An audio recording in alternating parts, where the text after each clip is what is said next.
Mereka punya backing semua, Pak. Indonesia dari dulu kita menamakan diri sebagai negara non-blok, tidak memihak kanan kiri. Jadi kita kalau diserang oleh negara lain, kalau kita gak kuat, tinggal lama.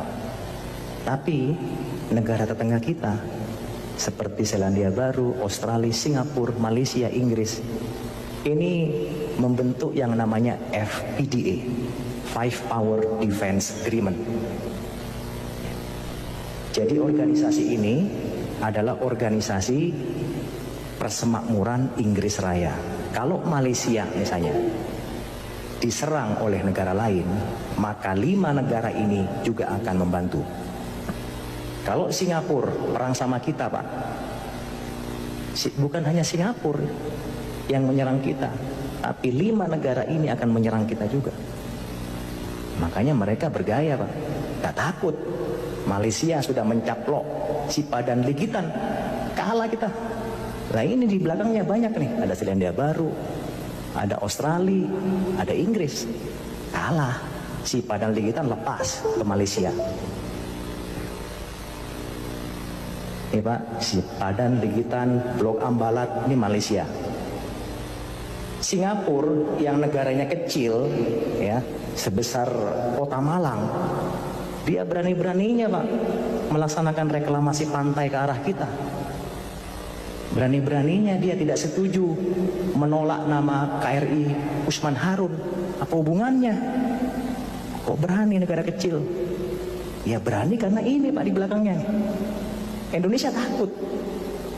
Tapi kemarin Indonesia sempat tegas. Oh, nggak peduli.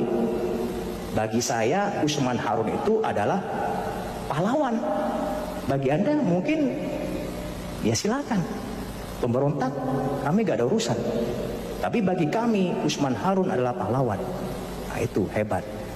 Berani kita. Kayaknya tetap mereka tidak ngungkit-ungkit lagi. Nah ini Pak, ini salah satu bukti negara kecil kok berani gitu loh ke Indonesia. Ya, kurang ajar gak kira-kira? Lama dia. Lawan Malang aja Arema gak berani. Ya. Lawan Indonesia ya kurang ajar. Australia, nah, menyadap pejabat tinggi kita, disadap. SBY, ya, bayangkan. Ini negara tetangga kita, jangan dianggap remeh, ini bisa berbahaya bagi kita. Ini skenario, Pak. Bayangkan, ini sudah mulai disetting, diskenariokan. Tiongkok nanti akan mendapat bagian Kalimantan. FPDA, Australia, semua tadi itu, Inggris, Malaysia, Pulau Sumatera, dan NTT. Pulau, apa ini Pak? Sulawesi, itu nanti ISIS Pak. Kemudian, ini yang paling kaya raya ini punyanya Amerika Pak. Nah, ini bayangkan Pak, kita sudah dibagi-bagi seperti itu. Makanya Panglima TNI Pak paling getol sekali. Beliau menyampaikan masalah wawasan kebangsaan. Kalau negara kita, masyarakat kita tidak kuat Pak, seperti sekarang ini, mudah dihasut, diprovokasi, diadu domba, mereka akan mudah sekali Pak membagi-bagi kekayaan bangsa kita ya Pak. Nah ini sudah ada desain dari luar. Yang jelas biar Bapak semua mengetahui. Ini mungkin orang nggak percaya, silakan nggak percaya nggak apa-apa. Tapi ini sudah melalui berbagai data, fakta, informasi yang akurat. Gak usah jauh-jauh Pak, Timur-Timur aja lepas. Apalagi yang sangat kaya, banyak orang melirik Pak. Timur-Timur hanya sebagian kecil, ada celah timur di situ. Ini sudah banyak sekali yang mengincar. Apalagi Papua. Papua itu kita keruk aja Pak, sudah ada emasnya. Sekarang ada nambah lagi, ada uraniumnya. Siapa yang nggak tergiur? Emasnya gak habis-habis Pak, Freeport itu. Semua emas yang mensuplai Amerika, yang mensuplai Eropa, itu kebanyakan dari Freeport. Ini Amerika nih, oke janjian dia, oke Tiongkok ini kita bagi-bagi, biar kita gak tukaran, saya Papua lah, Anda ya udahlah Kalimantan aja, lumayan tuh banyak ininya, banyak ladangnya, banyak kebunnya. Kemudian FPDA, ya wis, Jawa nih belum nih, nah, Jawa karena masih kuat orangnya, Jawa masih belum berani dia, tapi sudah ada Pak, mungkin Jawa nanti jadi negara sendiri mungkin. Mereka diambil oleh Amerika, karena kan Jawa ya mungkin negara Jawa nanti. Tapi kita Pak, kita harus berdoa semua agar supaya ini tidak terjadi. Bagaimana caranya Pak? Kalau nggak kita antisipasi, kita tinggal nunggu mau waktu aja Pak. Ya, di end habis sudah tinggal nama seperti Sriwijaya dan Majapahit. Saya tanya Pak di sini, apakah Bapak menjamin 10-20 tahun ke depan Indonesia masih utuh? Menjamin nggak? Nggak ada yang menjamin Pak. Apakah NKRI masih utuh?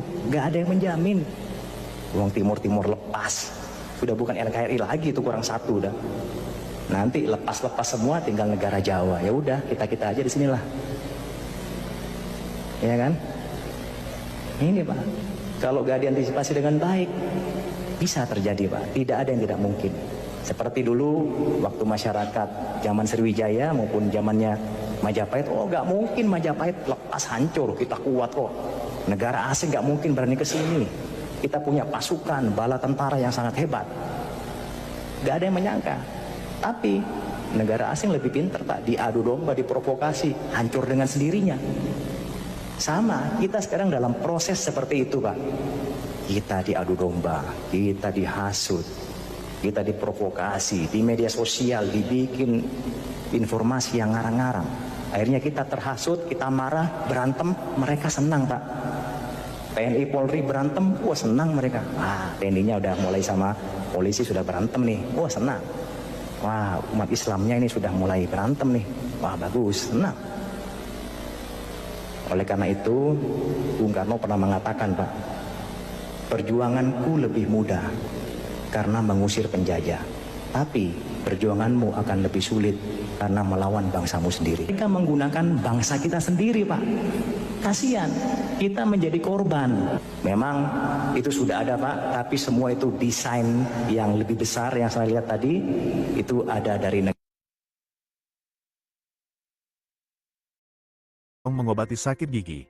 Di luar dugaan, King Kong dulunya tak terkalahkan. Gigi yang rusak membuat King Kong tidak bisa makan cukup setiap hari. Agar bisa makan sebanyak mungkin, King Kong itu segera... Malas bangun adalah naluri alamiah setiap hewan menyusui. Suhu di luar sarang bisa turun hingga lebih dari 30 derajat di bawah nol.